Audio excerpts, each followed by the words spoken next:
So we've heard this story over and over and over again, but there's a real interesting contrast in the story between the darkness below and the light from above.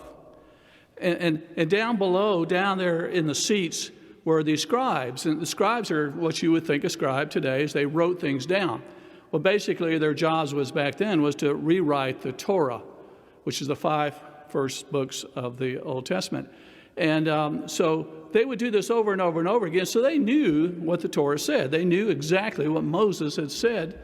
And because they can read and they can write. Most people obviously couldn't read back then.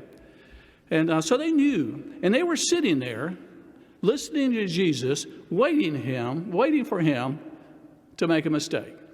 You know, it reminds me of a press conference with a politician or the president or something, and you have these press guys, and they're sitting there with their pencils and their paper, and they're just waiting for that person who's speaking to say something wrong or say something that they can use in their paper against him.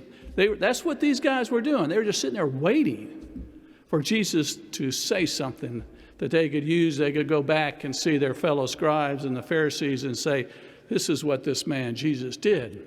We need to get rid of him. Well, contrast that with the guys on the roof.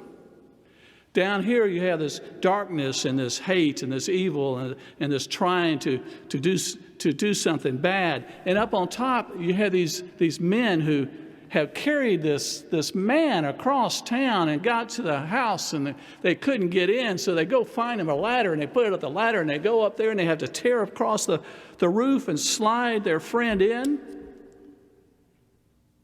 And then there's so much hope and faith up there in these guys that they don't even ask Jesus to do anything. They just slide him down there. They don't say, Jesus, heal him. They don't do anything. They just sit and wait because of that incredible, unique hope and faith that they had in their hearts that Jesus would do something. And Jesus, of course, did. He healed their friend. But look at that contrast to the people that have hope and faith and love and belief up there, and the people that are in the darkness below. Which are we? Do we live in the darkness of man? Do we live down there with them, trying to figure out something wrong about somebody, or having hate and evil in our hearts? Or do we live up on top, where we have this incredible amount of faith and love, and we don't know what Jesus is going to do? Just like these guys, they didn't know what he was going to do. They didn't know if he was going to heal their friend or not, but they had enough faith and hope that they would present him to Jesus. And that's what we had to have. We don't know what Jesus is going to do for us, but we do live by faith and hope and give our hearts to him, and we know it will be all right.